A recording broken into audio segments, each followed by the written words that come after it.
Halo, selamat malam Besti Cuans. Apa kabar malam hari ini? Senang sekali kembali lagi di Instagram Live @joincuans. Semoga Besti-Besti Cuan tetap cuans tentunya ya. Karena hari ini kalau kita lihat perdagangan atau market di pasar saham hari ini, kalau kita pantau, itu koreksi dalam 1,36% di level 6892. Akhirnya menembus di bawah level 6.900 indeks harga saham gabungan. Nah, apakah di momentum-momentum ini karena kita ketahui bahwa Desember itu ada ya biasanya ada window dressing, terus juga ada Santa Claus Rally. Apakah ini waktunya kalau indeks lagi koreksi, itu waktunya serok as a investor gitu ya. Kita akan bahasnya di malam hari ini dengan tema bagaimana jadi investor. Saya langsung undang tentunya narasumber saya untuk langsung bergabung di Instagram Live di malam hari ini, Mas Andre.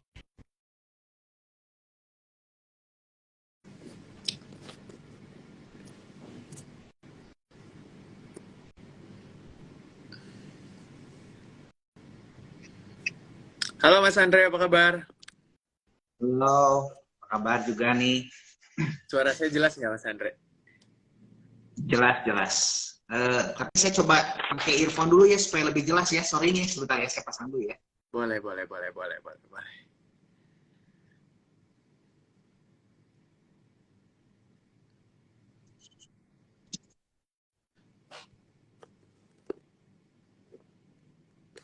Halo? Ya, udah jelas belum Mas Andre? Iya, sudah jelas. Oke, Oke. malam hari ini kan kita bahasnya soal how to jadi investor ya, how to become an investor. Jadi bagaimana menjadi investor kan kita tahu nih Mas Andre banyak tuh orang yang masuk ke pasar saham atau pasar modal tuh tipikalnya beda-beda nih. Ada yang jadi trader, ada yang jadi scalper, ada yang jadi swing trading gitu ya, ada juga yang menjadi seorang investor. Nah, kalau as a investor ini kita baca case dulu ya, kasus dulu ya. Ini kan kita ketahui bahwa hari ini tuh kalau saya nggak salah saya kasih satu contoh saham nih Mas Andrea supaya bisa langsung kita praktekkan gitu. Nah, saya kita bicara GoTo nih. Hari ini kan ARB nih ke 115 ya. Nah, ini kan banyak yang mengatakan kalau misalnya as a investor melihat bahwa future gitu ya, ini untuk sektor teknologi mungkin ada, tapi kan secara fundamental laporan kinerja keuangannya berturut-turut selalu negatif gitu ya, belum positif gitu. Nah, kalau sebagai investor nih, view-nya seperti apa sih? Mungkin melihat saham GoTo ini atau mungkin punya pesan-pesan bagi para teman-teman yang ada di market atau bagi orang yang as a investor gitu di market. Oke. Goto ya. Saham yang cukup fenomenal nih beberapa hari ini ya. Iya benar. Transaksi ARB terus nih. Ya, kalau saya ngelihat sih Goto ini kan memang perusahaan yang cukup dikenal lah ya di Indonesia ya, sehingga orang-orang banyak yang percaya gitu ya, sehingga mau berinvestasi kan di perusahaannya ya. Tapi kalau kita jeli, kalau kita perhatikan lagi dalamnya kan sebenarnya laporan keuangannya itu masih sangat berdarah-darah ya. Terakhir itu kalau nggak salah ya, saya juga nggak terlalu perhatikan benar, itu hampir meruginya tuh hampir 20 triliun ya. Dan itu juga kan apa namanya tuh biaya terbesar tuh di karyawan. Makanya kemarin juga PHK cukup banyak. Nah, kalau saya ngelihatnya sih, saya sebagai investor kan ujung-ujungnya kita kan kalau ingin berinvestasi di sebuah perusahaan, saya ingin memastikan perusahaan ini apakah akan untung atau enggak gitu ya, kalau kita lihat. Nah, kalau kita ngelihatnya misalkan perusahaan ininya apakah prospek kedepannya akan menguntungkan, akan berubah jadi profit. Nah, selama kalau itu akan berubah jadi profit, ya why not gitu ya. Nah, tapi untuk Goto sendiri, saya perhatikan kan itu dengan minus 20 T ini tuh nggak main-main ya. Apakah kedepannya ini akan profit? Nah, saya juga masih belum tahu. Nah, sebaiknya sih saran saya nih buat teman-teman yang ingin investasi sebuah perusahaan, dilihat dulu nih dari perusahaannya, ya dari cash flow-nya dan dilihat dulu semuanya, ya. Karena kalau kitanya nggak cukup hati-hati, ya kitanya bisa terjebak sih. Itu yang Mhm. Oke, berarti harus benar-benar memperhatikan gitu ya fundamental dari perusahaannya juga atau kinerja keuangannya gitu. Betul ya. Jadi kita memang karena kalau kita nggak memperhatikan dari kinerja keuangannya terutama ya, jelas kita juga nanti bisa terjebak. Karena kan sudah ada beberapa kasus ya. Kalau kita lihat ya banyak juga perusahaan startup. Ini nggak cuma kali ini doang aja. Dulu pertama kali kan ada juga ya saya nggak sebut merek lah ya. Itu bahkan menurut saya tuh selama saya ya terus terang ya selama saya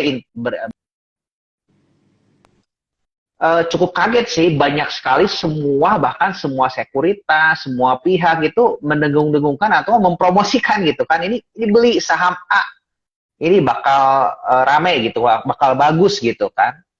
Nah, tapi hati-hati ya buat teman-teman yang ingin berinvestasi, bukannya kita tidak boleh mendengarkan ya, kita mendengarkan, tapi lebih baik kita juga riset sendiri, kita perhatikan kinerjanya ke depan, apakah akan betul sebaik yang dibicarakan atau tidak. Nah, dari sana kita baru bisa apa ya, objektif lah kita menilai lah, ya sehingga kita juga nggak terjebak nanti akhirnya gitu. Oke, kok tunggu bentar ya, saya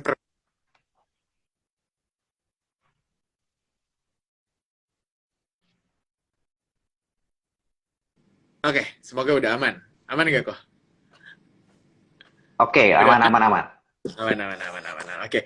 Nah, kok kalau kita lihat kan mungkin bagi apa ya, orang-orang yang masuk ke market yang newbie kan ini benar-benar apa ya, bisa dikatakan sangat-sangat memperhatikan apa yang menjadi rekomendasi dari sekuritas. Misalnya ada untuk buy, terus sell, terus juga udah overbought misalnya atau oversell gitu. Nah, ini gimana nih? Mungkin bagi teman-teman yang baru masuk ke dunia investasi, utamanya saham gitu, apa sih yang perlu diperhatikan ketika memang satu sekuritas mengeluarkan rekomendasi buy atau sell gitu?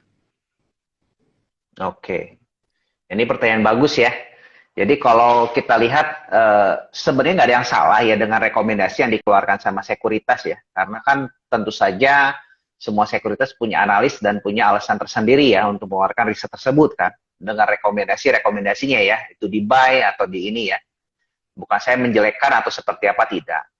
Tapi lebih baik kita sebagai investor retail, kita sendiri harus melakukan riset tersendiri sih.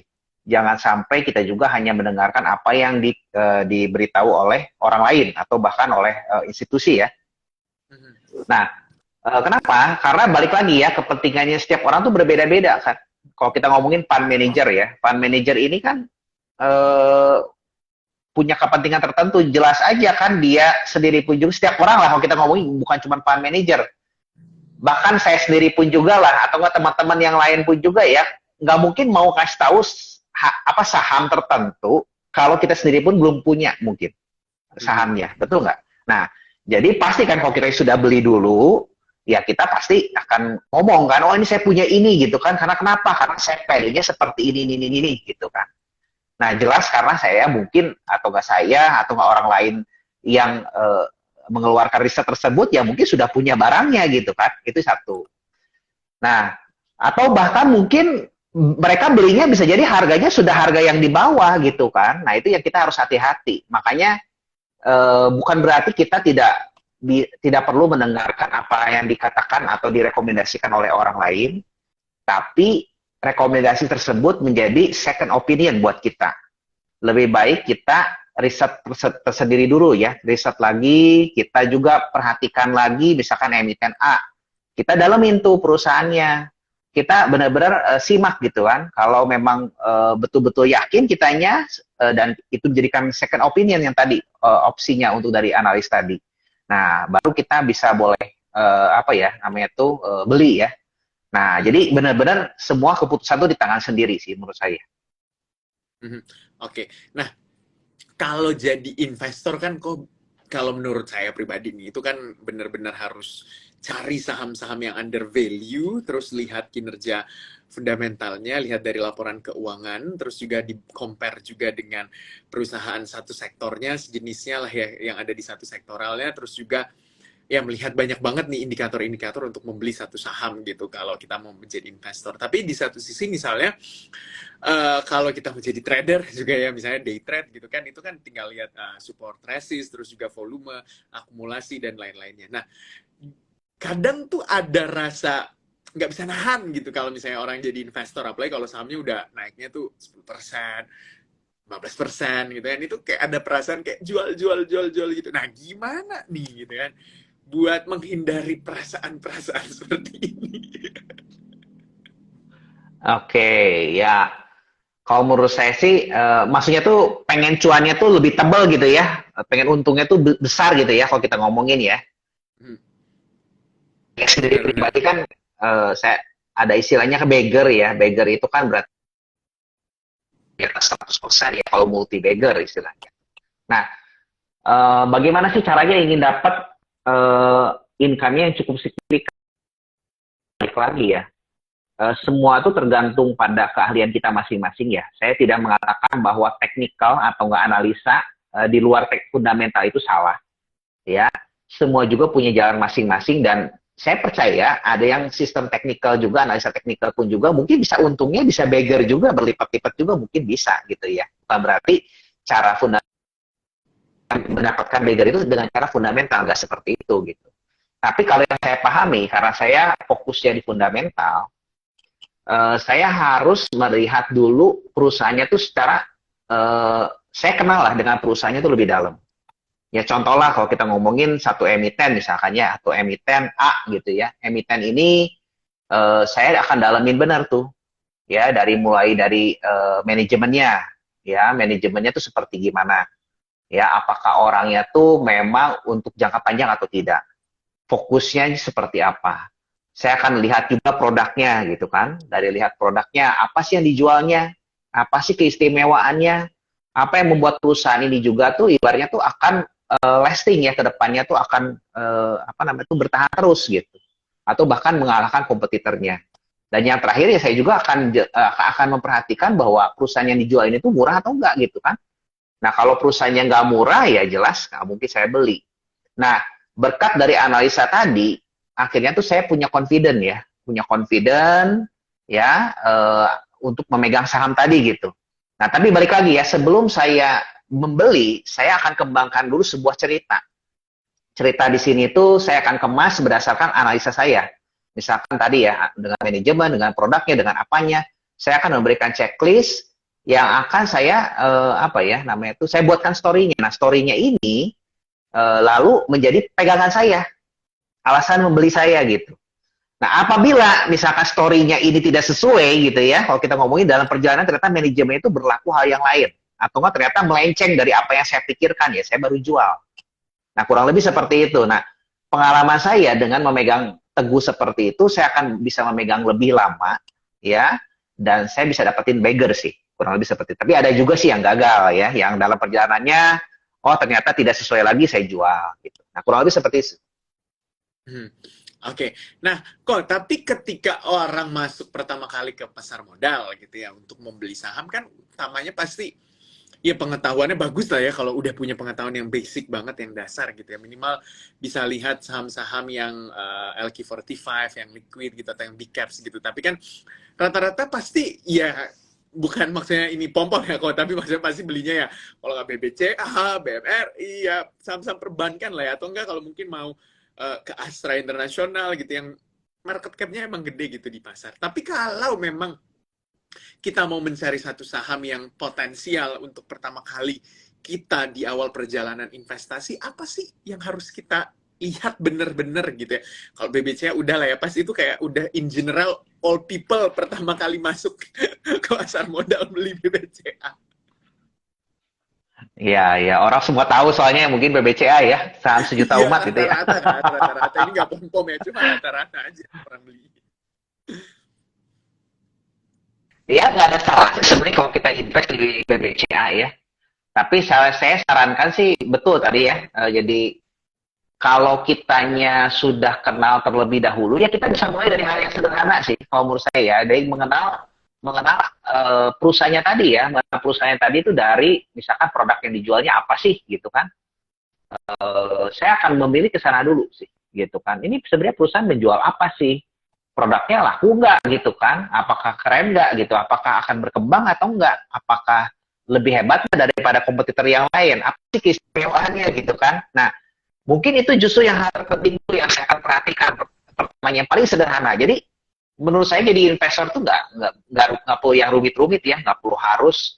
Banyak orang tuh punya paradigma gini, wah untuk menjadi seorang investor itu saya perlu harus menjadi seorang accounting yang hebat ya, saya perlu harus bisa baca laporan keuangan, saya harus bisa ya istilahnya mengerti istilah-istilah keuangan ya penjurnalan dan lain-lain. Kalau menurut saya itu justru hal kesekian ya itu hal yang menurut saya tuh teknis ya, kalau kita ngomongin tuh berapa persennya doang gitu. Nah, justru yang lebih terpenting, kita harus mengenal dulu tuh perusahaannya gitu, dari mulai produknya gitu ya, kita harus pahami dulu gitu kan.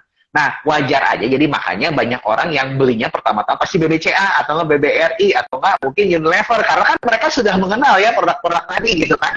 Mereka sudah besar gitu ya, kayak Indofood gitu kan, itu mereka sudah mengenal dan besar, ya mereka jadi wajar membeli karena punya kepedean. Nah, investasi itu menurut saya seperti itu dulu. Jadi cari dulu aja kira-kira yang produk yang kita familiar, ya kita perhatikan apakah ini akan long lasting atau tidak gitu kan, bisa mulai dari sana. Nah, tapi kalau kita pengen lebih nih, pengen dapetin lebih bigger atau lebih apa, ya kita bisa mencari apa sih produk-produk yang bakal ngetrend ke depannya gitu kan.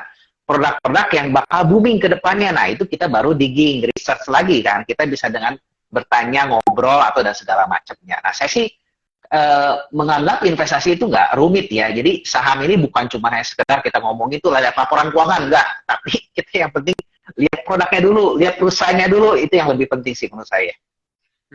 Oke. Nah, ini buat besi-besi cuan yang mau bertanya ke Ko Andre, saya persilahkan ada kolom Q&A di bawah, tinggal taruh aja di kolom di bawah, bukan di kolom komentar ya, tapi ada kolom pertanyaan di bawah, nanti kita angkat pertanyaannya untuk Ko Andre gitu bisa jawab. Topiknya malam hari itu bagaimana menjadi investor. Jangan lupa juga ada giveaway Rp300.000 untuk saldo cuan coin, screenshot Instagram live di malam hari ini, mention juga ke @joincuans dan juga @andre.lkt.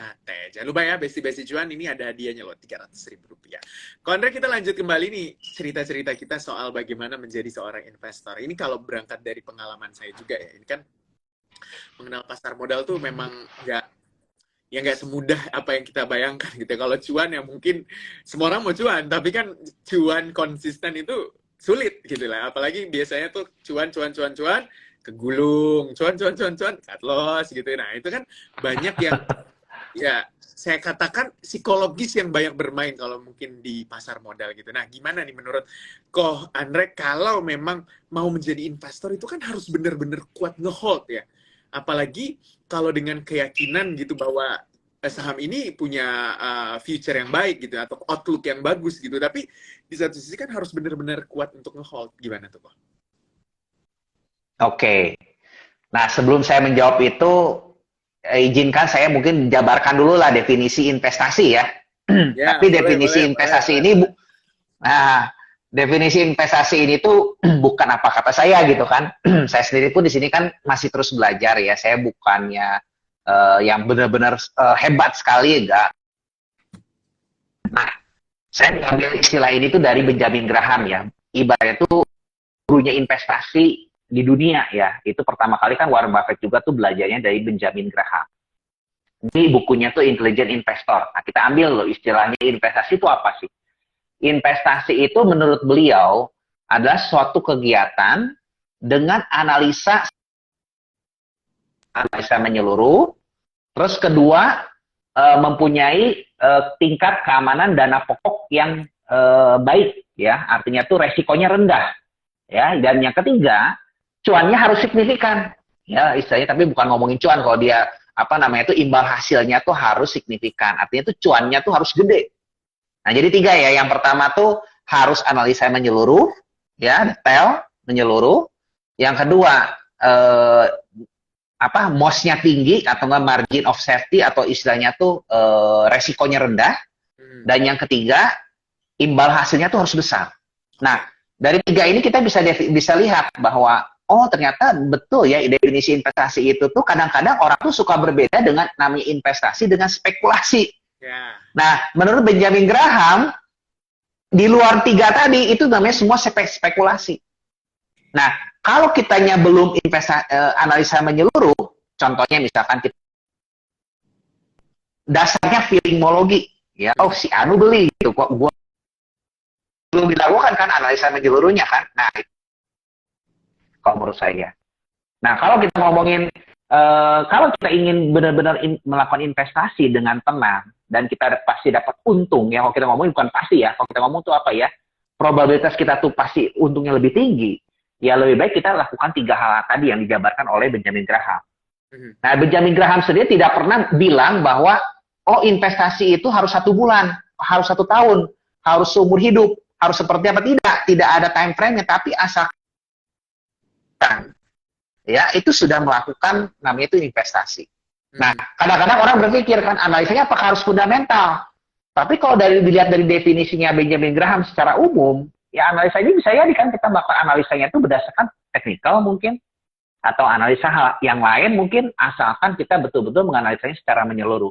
Nah, itu kurang lebih definisinya. Sehingga saya menganggap kalau kita sudah melakukan 3 hal tadi, kita akan menjadi lebih pede dan kita pasti bisa nge-hold lebih panjang lah, kurang lebih seperti itu.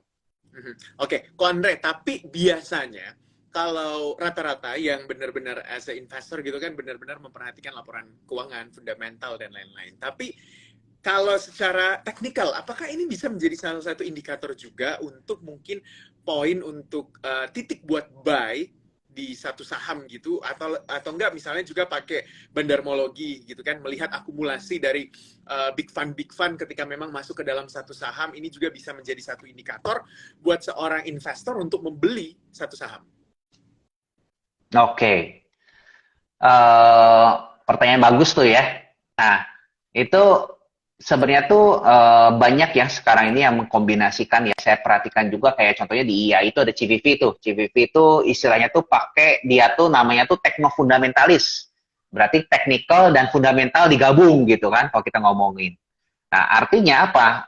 Bukan berarti kalau kita ngomongin fundamental, teknikal itu terpisah. Kadang-kadang ada orang yang mengkombinasikan sehingga katanya tuh nggak perlu harus nunggu terlalu lama, katanya dengan teknikal seperti ini akan bisa mendapatkan untung lebih cepat. Katanya seperti itu. Tapi kan balik lagi ya, kalau kita ngomong itu ke profilnya masing-masing sih. Bukannya, jangan sampai gini, ternyata CVV teknik fundamentalis. Gua harus ngikutin dia gitu. Selama diri kitanya nggak nyaman, ya jangan dipaksa. Ternyata kita nyamannya tuh di bandarmologi gitu kan. Ya saya pikir sih sah-sah aja ya kalau kita ngomongin gitu. Nah, ternyata saya paham fundamental, tapi saya juga paham bandarmologi. Mau dikombinasikan, itu sah-sah aja sih.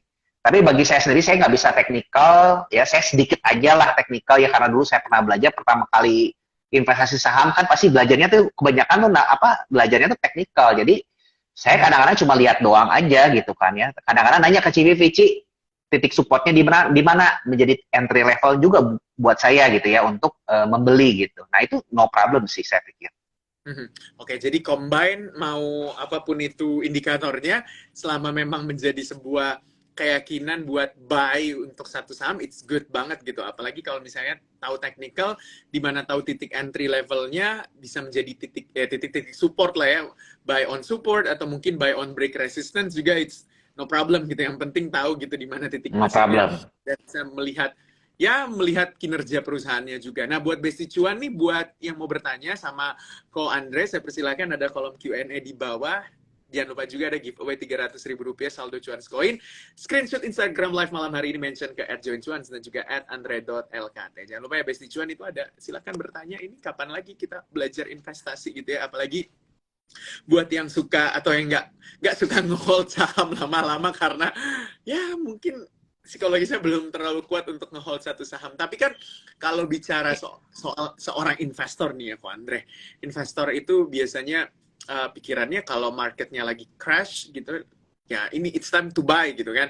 Apalagi buat saham-saham yang big caps gitu ya, yang memang benar-benar berkinerja baik secara fundamental. Nah, berarti kalau Ko Andre sendiri ketika memang market sedang nggak baik gitu ya, sedang downtrend, apalagi saham-saham yang big caps, yaitu saatnya Ko Andre benar-benar melihat yang mana saham untuk potensial dibeli gitu. Ya, oke. Ya, contohnya hari ini lah. Hari ini kan koreksi cukup dalam ya, 1, berapa persen IHSG ya. Ya, benar-benar. 1, berapa ya tadi saya lihat? 1,36. 1,36 ya, cukup lumayan ya. Tadi di pertengahan sempat ke 1,6 saya perhatikan ya gitu kan ya, dan banyak yang ARB gitu, banyak yang turun ya. Ya menurut saya sih itu kesempatan kita koleksi nih mana yang udah jadi bidikan, yang jadi watchlist, dan kita beli ya, ini time to buy. Kalau menurut saya sih saatnya kita beli ya. Kalau saya sih seperti itu sih prinsipnya ya. Nah, jadi balik lagi sih, Bukan berarti saya mengajak teman-teman ya, ayo beli beli beli, nggak seperti itu ya. Tapi perhatikan juga nggak semua emiten juga kan layak untuk dibeli. Ya, perhatikan juga mana yang kira-kira menurut teman-teman tuh cocok gitu kurang lebih. Nah, kalau saya sendiri pribadi ya, kalau saya boleh cerita sedikit ya, saya sendiri sih nggak senang dengan big cap sebenarnya. Saya nggak terlalu memperhatikan big cap lah ya, justru. Ah, ini Nah, seru nih, saham-saham seru. big, Berarti mainnya second saya liner justru gitu ya? jarang. Iya, bahkan third liner atau bahkan yang kecil banget gitu ya. Kadang-kadang saya pengen saya kesana gitu ya. Kalau Oke. kita ngomongin, jadi nggak, bahkan jarang sentuh yang big cap ya kalau kita ngomongin. Saya punya kriteria sih. Satu contoh kriteria saya tuh, saya hanya akan cari perusahaan tuh yang di bawah 7 triliun secara market cap. Hmm. Ya, sedangkan kan kalau kayak Goto aja udah hampir ratusan triliun ya kalau kita sebut Kalau ya. nggak salah yang ketiga deh itu. BBCA gitu kan. Ketiga ya. Kalau nggak salah Nah, ya. BBC aja kan kemarin, betul, kemarin BBC aja sempat sampai 1.000 triliun kan. Benar. Bagi saya tuh nilainya sudah terlalu besar sih. Kenapa? Saya terus terang kan karena berpatokan pada Benjamin Graham. Ya tadi tiga tadi itu, tadi ada poin yang ketiga yang dijelaskan bahwa investasi itu harus marginnya tuh harus tinggi. Jadi yang saya cari ini tuh yang marginnya tuh bisa di atas 100% minimal beggar gitu. Harapan saya. Nah, jadi artinya apa? Saya cuma berpikir ini kan, kalau misalkan kadang-kadang kita cari yang BBC nih, market cap-nya sudah 1.000 T. Dalam waktu dekat atau dalam waktu nggak terlalu lama, dia akan ngelipat menjadi 2.000 T market cap-nya. Ya, saya dalam pemikiran saya sendiri pribadi itu akan sulit ya, kalau kita ngomongin dari 1.000 T ke 2.000 T gitu kan. Nah, lebih mudah mana?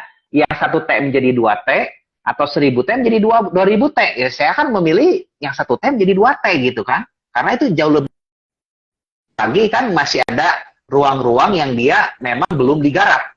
Ya, contohnya nih ada satu apa saham ya yang saya beli ya, tapi saya juga cuma intinya saham ini tuh apa namanya tuh saya beli, saya senang banget ya biarpun hari ini saya turun gitu ya, saya tetap tadi saya beli juga. Ya, ini emitennya emiten consumer good ya, consumer good. Saya rencananya mudah-mudahan story saya ingin pegang cukup lama ya, dan ini produknya juga termasuk produk yang saya pikir tuh bisa dikembangkan terus ya. Sekarang perusahaannya tuh sedang mengembangkan R&D yang cukup baik ya. Jadi satu produknya tuh ada produk yang bisa menyaingi kelak tuh bisa menyaingi mie ya kalau kita ngomongin. Nah, produk ini dia riset terus kembangkan tuh mulai keluar tuh untuk seri keluar untuk yang lainnya dalam bentuk instan, dalam bentuk seduh. Yang saya pikir ini belum ada lawan, kompetisinya sedikit, dan peluang ekspansi dia tuh terbuka lebar gitu kan. Nah, itu yang saya pikirkan. Sehingga dengan market cap sekarang 1,5 T, saya melihat, oh ternyata dengan saingan-saingan yang lain tuh kayak misalkan Mayora gitu kan, sudah 50 T. Oh, dengan kita ngomongin dengan apa ICBP sudah apa tuh hampir, saya nggak tahu ya, hampir ratusan T mungkin ya. Nah, dengan ukuran dia 1,5 T, ini masih sangat kecil sekali gitu kan. Jangan 100 T deh, ngomongin 10 kali lipat, hampir 7 kali lipat ya kalau kita bicara ya. Nah, probabilitasnya gimana? Saya tinggal mengukur resiko sama rewardnya nih. Oh, rewardnya bisa sekian, resikonya apa? Ternyata PSP-nya itu membeli dengan modal di atas saya gitu kan, kalau saya sebut gitu kan. Di harga hari ini saya membeli itu di bawah modalnya PSP, pemegang saham pengendali. Jadi saya berpikir, oh ternyata itu yang dimaksud dengan Benjamin Graham ya. Investasi itu ternyata ada yang low risk tapi high return gitu kan. Nah, ini emiten-emiten ini yang termasuk yang saya lihat apa ya cari ya, seperti itu kurang lebih.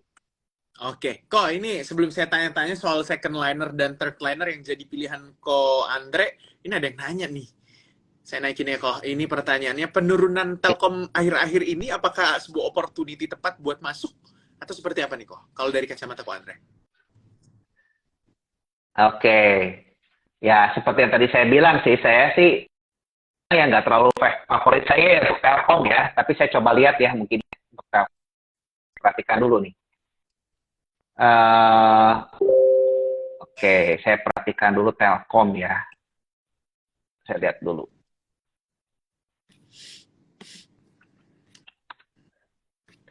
Telkom kan sekarang market cap tuh hampir 356 T ya, kurang lebih ya, untuk saat ini ya. Di harga 3.600 nih, hari ini turun minus 6%. Nah, kalau saya perhatikan dari laba bersihnya ya, estimasi laba bersih setahunnya itu bisa 22 T. Artinya tuh, kalau dengan estimasi 22 T ini tuh pernya tuh di per 15 lah kurang lebih ya, kalau kita ngomongin, atau per 16, sorry, per 16 kurang lebih. Nah, apakah peluang ya? Kalau menurut saya sih dengan melihat kinerja ya, kalau kita perhatikan kinerja masa lampau ya, kita bisa perhatikan kinerja masa lampau ini tuh pertumbuhan laba bersihnya tuh berkisar sekitar 10% ya, nggak sampai ke 15% ya, saya perhatikan di sini. Itu bisa dikategorikan Telkom ini tuh termasuk ke slow growers sebenarnya tuh. Ya, slow growers. Jadi dengan ukuran per 15, kalau menurut saya ya, ini pribadi saya sendiri masih belum worth it untuk masuk saat ini, menurut saya. Oke. Ya, jadi kapan sih yang worth it-nya? Ya, saya cari akan di bawah per 10. Ya, itu mungkin best buy, menurut saya. Oke. Ini ada pertanyaan lagi nih buat Ko Andre. Astra International, apakah sudah bisa entry untuk investing kok? Astra Internasional, oke, bentar, saya lihat lagi ya dulu ya. Astra Internasional lebih ya. Terus laba bersih dia tuh estimasi 31 T, ya berarti kurang lebih di per 8 ya, per 7 sorry, per 7,6. Nah, kalau kita lihat dari perkembangan dia masih cukup oke, apalagi kan otomotif bakal bergeraknya cukup oke ya, saya perhatikan untuk tahun depan. Dengan perkembangan dia 10-15%, Astra ini menurut saya untuk big cap ya, untuk ukuran big cap sekarang cukup menarik sih, menurut saya. Gitu. Untuk harga sekarang ya, cukup menarik ya. Tapi bukan berarti anjuran membeli ya. Silakan riset lagi. Oke, silakan research lagi. Nah, buat basic cuan yang mau bertanya sama Ko Andre, saya persilakan ada kolom Q&A di bawah, karena kalau di kolom komentar biasanya ketutup-tutup gitu tuh. Nah, jadi kalau mau nggak ketutup, pertanyaannya ada di kolom Q&A di bawah, saya persilahkan di kolom Q&A yang di bawah. Jangan lupa juga basic cuan untuk giveaway Rp300.000 ada saldo cuan coin, screenshot Instagram live malam hari ini, dan juga mention ke @joincuan dan juga @andre.lkt. Ko Andre, kalau kita lihat nih, tadi kan Ko Andre bilang kalau misalnya lebih suka yang second liner dan juga third liner. Nah, kenapa nih? Padahal kan biasa, apakah karena memang sesuai dengan profil risknya Ko Andre yang return-nya emang gede, tapi risknya juga lebih gede ketimbang misalnya dengan yang big caps. Oke. Ya kalau saya sih melihatnya justru banyak orang yang melihatnya kan karena small cap ini tuh, atau third cap ini, atau third liner ini kan, third liner ini tuh saham perusahaannya kecil, ya mungkin kadang-kadang kitanya belum tahu itu apa gitu ya, dan mungkin kita menganggapnya tuh resikonya tuh cukup besar ya. Nah, tapi kalau sepengalaman saya pribadi gitu ya, justru saya menganggap malahan resikonya itu sangat kecil menurut saya ya, untuk berinvestasi di perusahaan-perusahaan seperti ini ya. Contoh misalkan, ini nggak apa-apa ya saya sebut emiten ya, tapi bukan berarti buat rekomendasi beli ya. Iya, kita disclaimer kok. Oke. Disclaimer ya. Contohnya Hero lah. Hero ini perusahaan yang saya beli itu dari tahun 2019 ya. 2019 dulu tuh berkisar di 690 sampai 800 saya beli ya. Kurang lebih sekitar segituan lah harganya. Market cap-nya itu kurang lebih sekitar 3 T-an waktu itu tuh, 3 triliun. Nah, kenapa saya membeli? Kenapa saya sebut low risk gitu kan itu? Yang pertama, waktu saya beli di harga 3T, kalau kita perhatikan di laporan keuangannya, ternyata si Hero ini tuh tidak punya hutang sama sekali, nol. Hutang berbunganya nol. Hutang usaha ada ya, tapi hutang berbunganya nol. Itu satu. Berarti perusahaan ini sehat kan, secara hutang itu nggak ada. Terus yang kedua, perusahaan ini juga punya aset senilai kalau ditaksir itu hampir kurang lebih 10 triliun. Ya. Nggak punya hutang nol, asetnya ada 10 triliun, di luar persediaan, di luar cash. Coba bayangin, harganya waktu itu 3T. Berarti kan resikonya rendah. Andai kata perusahaan ini tutup, dia jual asetnya, saya masih bisa dapat untung lebih. Ya, kalau kita ngomongin ya, kalau kita bicara ya, tapi kan itu nggak mungkin terjadi karena dia nggak punya hutang. Nah, terjadilah dan yang berikutnya, Saya perhatikan apa? Oh, ternyata dia punya potensi upside-nya yang cukup tinggi, yaitu apa? Dia sedang merubah bisnisnya dia tuh yang tadinya Giant, merubah ke IKEA. Ya, IKEA-nya baru satu waktu itu tuh di Alam Sutra. Nah, sekarang dia tutup Giant-nya, dia kembangkan agresif kan ke IKEA-nya. Nah, itulah potensi upside-nya yang saya lihat masih cukup menarik. Nah, makanya tahun 2021 udah sempat sekarang naiknya ke 1.600 atau 1.500 sempat ke 2.000 kurang lah, ya. Nah, sekarang masih bertengger di sana terus. Nah, bagi sebagian orang ini saham nggak liquid, belinya juga susah gitu ya. Tapi bagi saya resikonya kecil. Karena kenapa? Karena saya mempertimbangkan dari faktor fundamental tadi. Nah, itulah pertimbangan saya kenapa saya lebih suka second dan third liner, kurang lebih seperti itu. Oke, kok ini banyak banget nih yang ngantri buat dijawab pertanyaannya.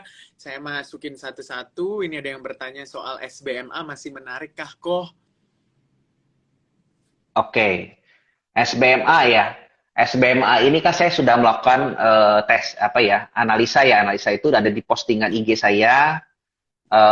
Dengan harapan saya tuh revenue-nya waktu itu yang disebut dimension ya oleh salah satu direksinya itu kurang lebih kalau nggak salah itu 230 atau 240 M ya revenue-nya dia di tahun 2024. Ya ternyata waktu saya hadir ke Pubex-nya yang terakhir itu berbeda ya. Artinya tuh apa yang saya pikirkan itu story yang saya pikirkan itu berbeda jauh gitu kan.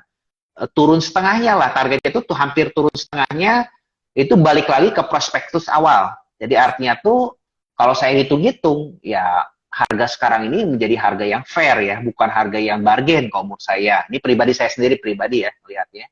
Jadi apakah masih cukup menarik? Kalau menurut saya sih masih ada satu yang perlu ditunggu aja sih, yaitu potensi corporate action. Ya, corporate action ini yang saya dengar-dengar katanya kan mau ada apa namanya itu merger dengan sister company ya. Tapi apakah itu akan terwujud atau tidak? Nah, saya juga nggak ini ya, nggak bisa menjawab ya. Nah, tapi kalau untuk potensi revenue ke depannya, saya lihat ini terlalu konservatif sih. Jadi saya akan lihat mungkin emiten lain yang lebih menarik ya untuk harga sekarang untuk SPMA. Oke, nah ini ada pertanyaan lagi kok. Kok ada main cyclical lagi?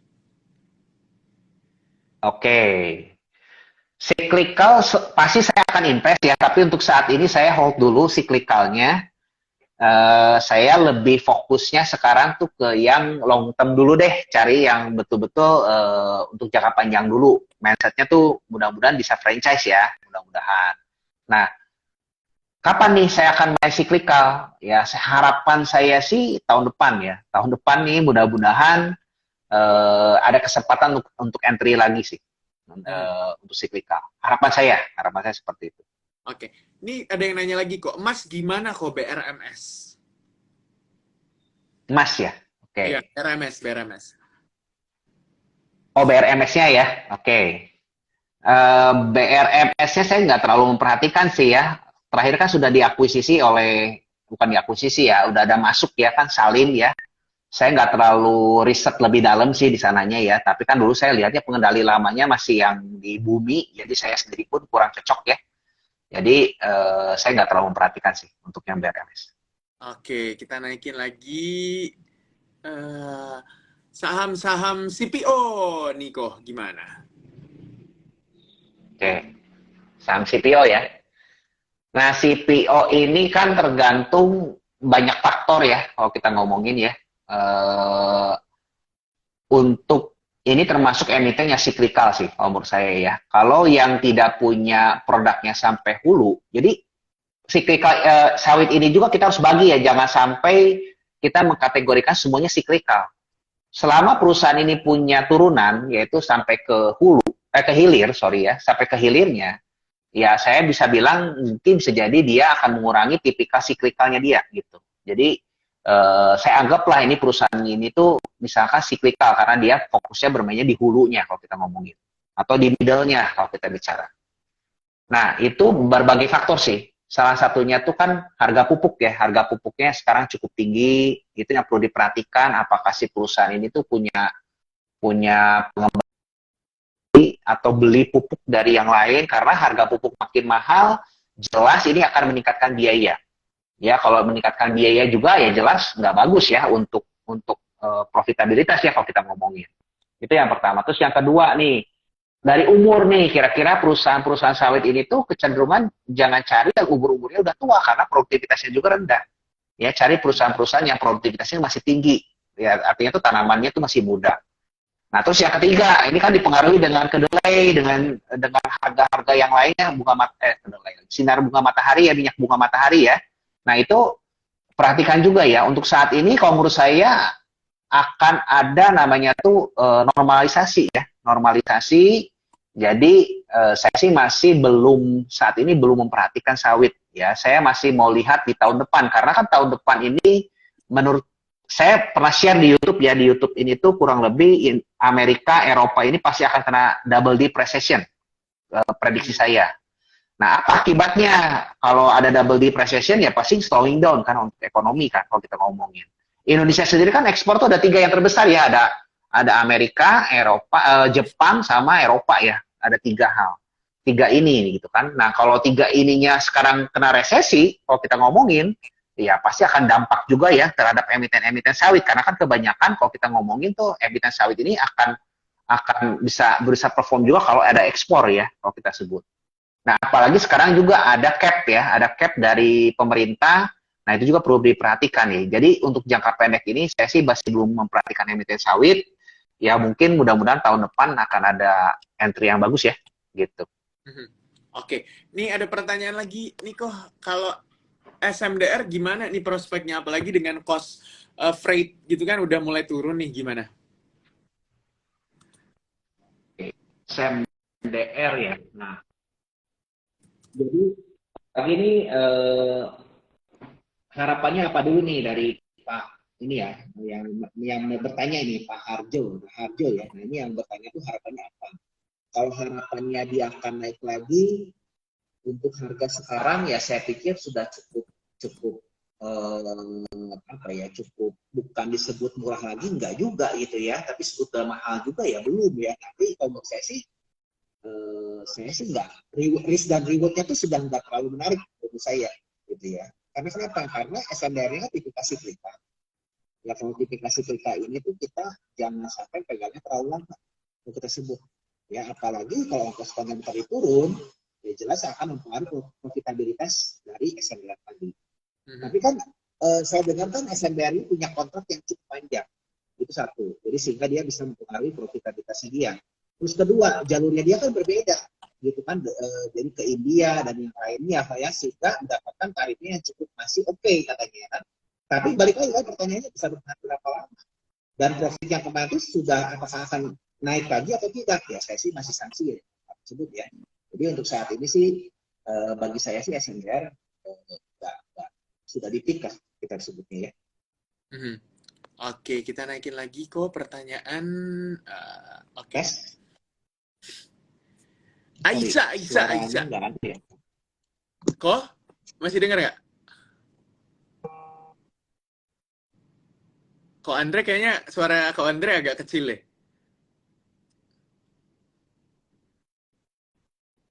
Oke, kita nantikan sejenak. Kok Andre kayaknya lagi ada trouble. Besti cuman kalau suara saya tuh kayak gimana, boleh? Udah bagus loh.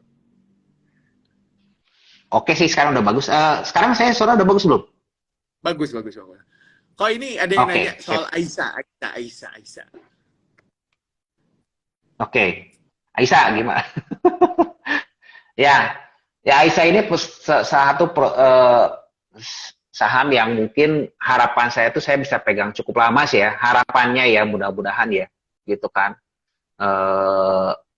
Yang paling menarik itu di segmen produk bihunku sih. Itu yang pertama kalau menurut saya ya.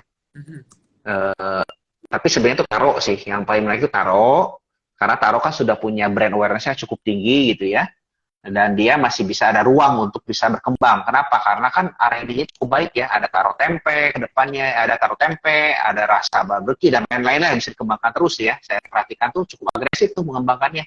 Nah, yang menarik kedua itu di bihunku sih. Kenapa? Kalau kita lihat ya tahun 2014 ke 15 itu tuh bihunku itu masih nomor 2. Dulunya ya 2014-15 itu tuh bihunku nomor 2 itu tuh yang pertama tuh namanya Super Bihun kalau nggak salah tuh. Nah, tapi sampai dengan tahun sekarang itu berbalik ya. dulunya dia cuma segmen marketnya cuma sekitar 5-10% kurang, sekarang udah hampir 45%, hampir 50% yang tahun ini, setahu saya 2022 ya, untuk bihunku. Jadi artinya tuh dia fast growing ya, artinya tuh benar-benar si produknya tuh pertumbuhannya itu signifikan sekali. Nah, kenapa? Karena si bihunku ini juga tadi kan banyak, dulu yang kita kenal bihun itu produk yang sangat menjemukan gitu ya, nggak apa ya, kalau kita sebut tuh cuma bihun warna putih begitu aja gitu ya. Sekarang sudah banyak varian tuh, ada rasa Korean series ya, japchae ya dan lain-lain gitu ya. Terus ada juga bihunku seduh, ada soto, ada ya mirip udah kayak Indomie. Ini kan ada ada rasa apa gitu kan, dengan mie mirip dengan mie ya. Nah, saya lihat tuh ada perkembangan yang cukup menarik di sana ya. Nah, sehingga saya yakin sih sebenarnya tuh kan sekarang market share yang dibandingkan dengan mie itu bihunku ini masih sangat kecil ya. Nah, kita cuma ngambil 1% aja itu sudah sangat signifikan ya sebenarnya ya. Nah, itu sih produk yang menarik menurut saya itu di sana salah satunya, Pak. Oke, kita naikin lagi pertanyaan yang banyak banget ini. Ini ada yang nanya. Kok perhatiin WOMF nggak? WOM ya. Iya. Saya sih nggak terlalu memperhatikan ya, tapi ada hal yang menarik sih sebenarnya tuh ya kalau kita lihat dari bisnis secara umumnya multi finance ya. Kemarin tuh saya ketemu sama orang Credit Plus ya, tapi saya ya udahlah nggak apa-apa ngomong lah, udah ngomong ini ya. Di perusahaan sih lagi meeting gitu ya, terus saya nanya gitu kan, untuk tahun depan gimana nih resesi untuk dunia lain, kayak apa di negara lain kan, di Indonesia pengaruh nggak? Ini bunga kan naik, saya bilang tuh likuiditas gimana? Kok katanya tuh, aduh likuiditasnya sekarang tuh benar-benar banjir, dia bilang tuh. Saya lagi banyak duit banget katanya tuh, ya. Jadi ini nggak tahu dikemanain ini duit juga gitu dia ngomongin gitu kan. Nah makanya ini saya minta bantuan kok untuk bisa dijual apa. Nah dengan pernyataan seperti itu saya melihat, wah ini bisnis leasing kayaknya bakal subur tahun depan Pak. Kalau kita ngomongin ya. Nah apalagi kan belum ditunjang sama otomotif kan, otomotif yang apa, yang bakal ada insentif gitu kan, kalau kita sebut dari pemerintah gitu kan, udah gitu didorong. Nah itu juga cukup menarik sih untuk tahun depan ya, untuk leasing multi finance bisa diperhatikan. Benar. Oke, kita naikin lagi pertanyaannya. Ini dia kok. Yang berhubungan dengan EV nih, electric vehicle, apa menarik buat diinvest nih kok? Oke, banyak banget nih ya yang berhubungan dengan EV ya. Dari mulai baterainya, ya, spare part-nya, ya, apa namanya tuh, pabrik tuh, apa yang di middle-nya, ya bisa banyak banget ya. Terus belum lagi kan sampai gitu kan, pom listriknya gitu kan, kalau kita ngomongin kan juga ada tuh emitennya ya. Jadi banyak banget sih sebenarnya tuh yang ditanyain ya. Nah, cuman kalau bagi saya sih, saya menariknya tuh di middle-nya, ya. Karena untuk mobil listriknya sendiri itu, kalau menurut saya sih perkembangan jangka pendek ini, apalagi tahun depan ini tuh kan beritanya heboh gitu ya. Tapi kayaknya untuk penerapan ke bawahnya tuh belum signifikan sih kalau menurut saya. Memang kayak Wuling itu kan udah sukses ya, cukup sukses banyak, tapi kan masih sangat sedikit penetrasinya ya dibandingkan mobil-mobil yang masih berbahan bakar fosil ya kalau kita ngomongin. Nah jadi apalagi yang saya dengar kan dari saudara saya kemarin, saya ngobrol-ngobrol juga tuh, sekarang sih yang fosil juga nggak mau kalah, dia kembangkan benar-benar mobil yang hemat energi ya, bahkan kalau bisa tuh 1 banding sekian 60 katanya tuh ya, dulu kan cuma 1:11, 1:12, dia kembangin sampai 1:60 katanya, kalau nggak salah ya, saya dengar seperti itu. Jadi saking hematnya, jadi mereka sampai kalau bisa jangan itu, saya dengar tuh. Nah, tapi kan itu kan persaingan ya kalau kita sebut. Nah, jadi artinya apa? Otomotifnya justru yang menarik kalau menurut saya. Jadi artinya yang di pabrik-pabrikan yang berada di middle-nya, ini yang perlu kita perhatikan. Mau itu produksi mobil listrik, mau itu produksi mobilnya berbahan bakar fosil, justru untuk bahan-bahan spare part-nya, bodinya, untuk rangkanya, yang bisa support ke sana, itu yang menarik kalau menurut saya. Karena perkembangan otomotif sendiri itu cukup lumayan. Kenapa? Karena kan ada booming komoditi.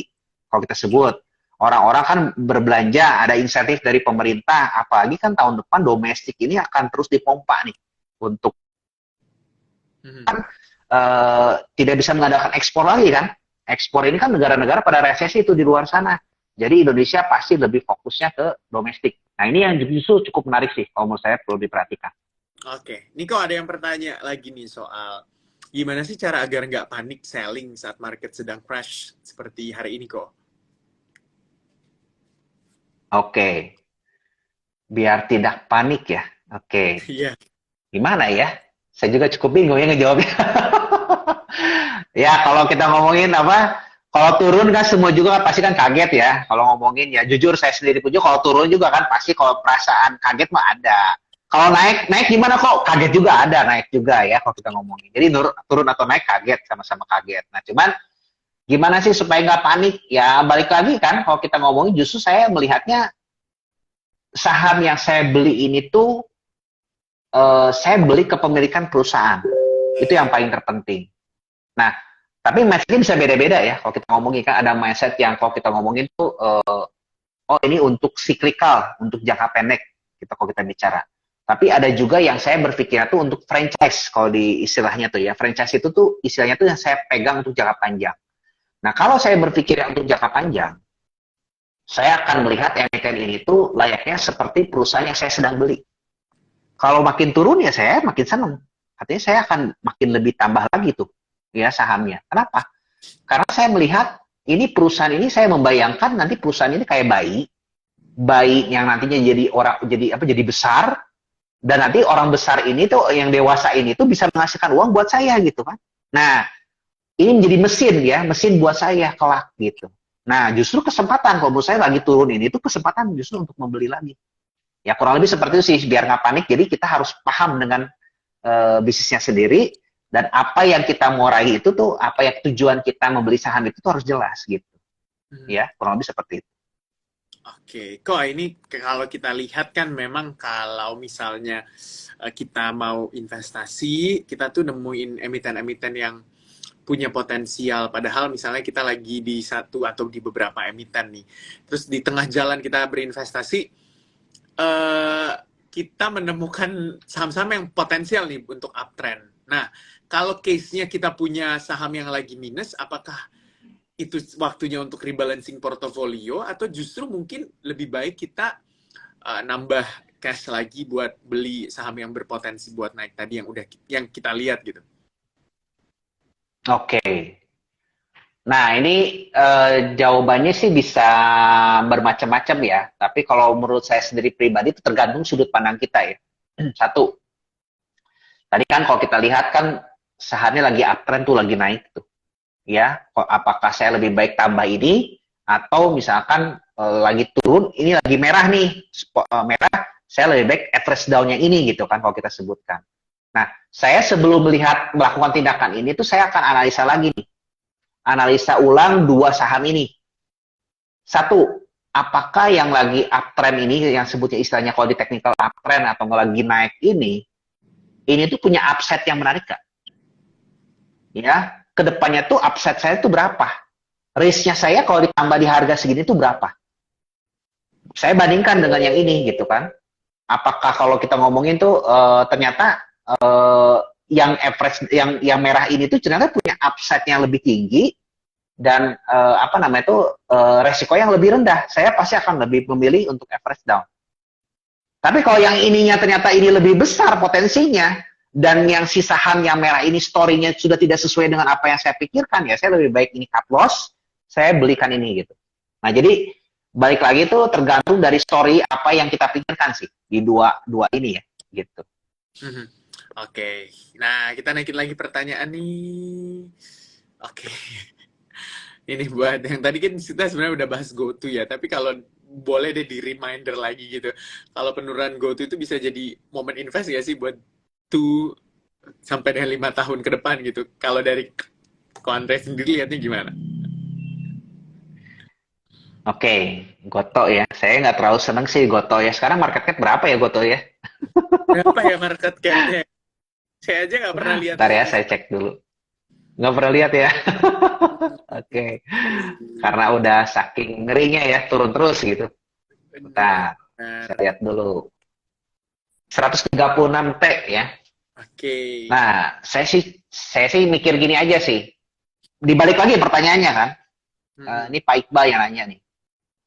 Kalau 2 sampai 5 tahun lagi tuh si Goto ini bisa naik 2 kali lipat nggak minimal ke 260 T gitu kan.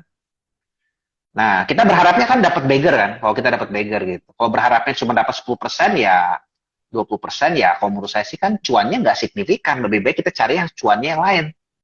Gitu kan. Tadi kan balik lagi kan istilahnya investasi menurut Benjamin Graham itu cari yang cuannya signifikan gitu kan. Tapi yang resikonya rendah. Nah, ini Goto ini saya cuma berpikir dengan yang sederhana aja. Sekarang rugi hampir udah 20 T. Tahun ini ya anggaplah sampai 27 T lah kalau kita ngomongin ruginya. Ya minus 27 T. Market cap-nya 136 T. 2 tahun lagi kita berharap dapat bagger gitu. Jadi 260 T. Possible nggak? Nah, ini yang perlu kita jawab sih.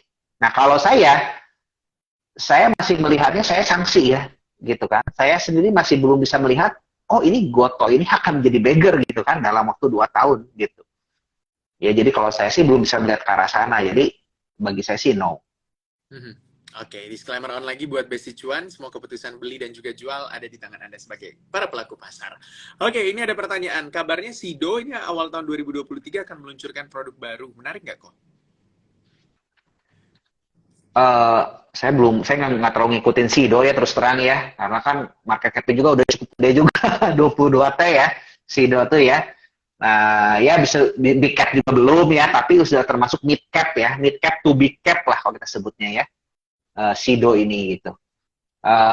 Kalau memang produk barunya ini, kalau tadi ya balik lagi ke Pak Ilham, kalau Pak Ilham ini sudah meriset dan produk ini akan bisa menjadi substitusi atau nggak punya keunggulan kompetitif, ya saya pikir itu menarik. Tapi selain kita ngomongin keunggulan kompetitifnya juga, itu yang perlu dicek produknya. Yang kedua yang harus kita perhatikan itu adalah seberapa signifikan ini mempengaruhi ke revenue perusahaan. Kalau cuma hanya 1% sampai 10% itu nggak terlalu signifikan, tentunya aja nggak bakal sustain. Bukan nggak bakal sustain, nggak bakal berdampak banyak lah, menurut saya. Jadi balik lagi itu satu produknya apakah ini akan punya keunggulan kompetitif yang bisa menjadi market leading, ya, jadi nomor 1 gitu sebutnya. Terus yang kedua seberapa signifikan nih sama revenue. Kalau 2 ini nggak bisa menjawab, saya pikir sih terlalu berpengaruh. Oke, jadi kok mungkin pesan-pesannya buat para besti-besti cuan nih yang baru masuk menjadi seorang investor di pasar modal, apa nih yang perlu diperhatikan dan supaya bisa konsistensi juga menjaga psikologisnya kalau sedang meng-hold satu saham nih? Oke. Ya, balik lagi kan ke definisinya investasi dari Benjamin Graham tadi kan, analisa menyeluruh. Kedua, resikonya kecil. Yang ketiga, cari yang cuannya signifikan. Nah, jadi dari 3 ini tuh kita harus pahami dulu ternyata yang paling penting itu adalah analisanya dulu. Ya, untuk mengetahui apakah ini low risk dan high return, ya, harus analisa dulu. Nah, analisanya gimana sih caranya? Bukan fokus, kalau menurut saya bukan fokus ke laporan keuangan dulu ya, kalau menurut saya. Tapi kita harus pahami tadi dulu. Pahami tentang bisnisnya, pahami tentang produknya, pahami tentang manajemennya, gitu kan? Baru kita lihat dari laporan keuangannya. Jadi kalau menurut saya, yang terpenting sekarang itu adalah kita harus kenal dulu dengan perusahaannya, gitu. Ya, itu yang paling terpenting dan paling gampang. Contoh produk Aisyah lah. Tadi kan saya sebut Aisyah. Ya, kita juga harus icipin dulu tuh bihunkunya. Enak gak nih produknya, gitu kan? Ya, beli, gitu. Kita produknya si bihunku beli, gitu. Saya sebelum membeli sahamnya juga beli produknya dulu, Pak. Cobain dulu gitu kan, enak gak gitu kan, saya ngebayangin ini kira-kira bisa ngelawan gak sama kompetitornya gitu kan, saya lihat kompetitornya siapa aja gitu kan. Ada yang merek super bihun, modelnya cuma 1 jenis, bihunku ada banyak jenis yang modelnya gitu kan. Saya berpikir, saya lihat, saya riset, bihunku ini bisa gak jadi kayak nih. Nah, dengan seperti itu saya akan mengembangkan ya ide-ide, iya ya ternyata dari produk ini tuh dia bisa akan ini berpengaruh besar nggak ke revenue-nya si Aisyah? Ternyata Beyondco ini kelak akan bisa termasuk salah satu portfolio dia yang cukup besar di Aisyah gitu kan, di luar stack-nya ya, Taro dan lain-lainnya. Nah, ini juga menjadi salah satu pertimbangan saya. Jadi, balik lagi nih, nggak usah ribet-ribet jadi investor, ya. Yang penting tuh kita harus paham dulu produknya dan manajemennya dulu. Itu dulu yang paling penting. Ya, cek ke lapangan. Contoh nih, yang terdekat nih, ada yang lagi booming sekarang tuh, yang lagi viral tapi nggak TBK ya. Es krim, ya, es krim yang punya outlet banyak tuh di mana-mana tuh. Ada yang warnanya merah gitu kan, saya nggak nyebut merek ya. Mixue. Wah, ini disebut langsung nih. Nah, itu kan kalau kita sebut kan, simpelnya kan kita sebagai seorang pebisnis kan langsung berpikir, wah, ini lagi kenceng banget nih. Apa sih yang bikin dia menarik, kan produknya kita cobain. Kalau memang masih ada kesempatan di mana, ya mungkin kita sebagai investor akan buka kan. Nah, kita berperilaku seperti itu aja sih, simpelnya gitu. Ya, kita lihat peluangnya apa nih di produknya, kita lihat. Ya, atau enggak di emiten apa yang kita mau lihat tuh, kita lihat produknya dulu seperti apa. Nah, baru kita dalemi nih manajemennya, visi kedepannya seperti apa, harga sekarang murah nggak? Kalau harga sekarang belum murah, ya jangan beli dulu. Nanti tunggu sampai murah baru beli. Nah, kurang lebih seperti itu. Oke, ini banyak banget ilmu yang kita dapat dari Ko Andre. Terima kasih banyak nih Ko untuk waktunya. Wah, semuanya daging. Sama-sama. Semoga apa yang udah disampaikan semoga bisa konsisten gitu ya, membuat cuan para besti-besti cuan. Amin. Lagi terima kasih karena waktunya terbatas. Semoga sehat selalu juga Ko Andre. Sampai jumpa di Instagram Live selanjutnya. Semoga besti cuan juga selalu. Cuan Sampai jumpa. selalu. Oke. See you. Thank you ya. Dadah. Bye-bye.